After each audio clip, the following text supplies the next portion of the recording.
Hello. Today I want to offer a reflection on the first reading for today's liturgy, which comes from the prophet Isaiah.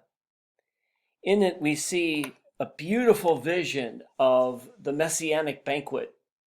It says, "On this mountain, the Lord of hosts will provide for all peoples a feast of rich food and choice wines, juicy, rich food and pure, choice wines.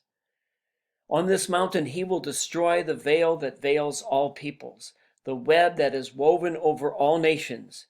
He will destroy death forever. The Lord God will wipe away the tears from all faces. The reproach of his people he will remove from the whole earth, for the Lord has spoken." As I said, this message refers to the Messianic banquet, and Jesus' ministry and his message was bound up with readings just like this. Jesus wanted to reestablish the reign of God in Israel by overthrowing the Roman Empire in Israel. But he did not want to do that by violence or through violence.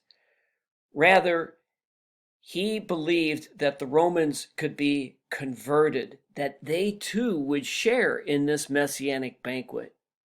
He believed that the Romans would leave Israel by being converted, by seeing what it means to be good, to be loving, to be nonviolent, and to be just.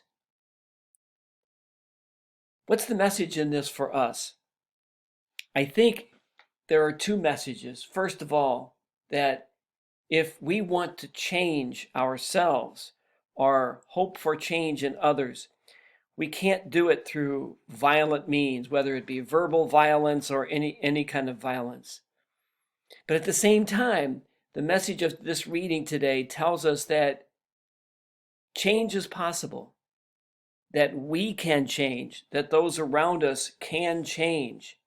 And the best way to do it is by seeing and imitating the behavior of those, the attitudes of those, the values of those who are leading good and virtuous lives. There is hope. Thank you for watching today.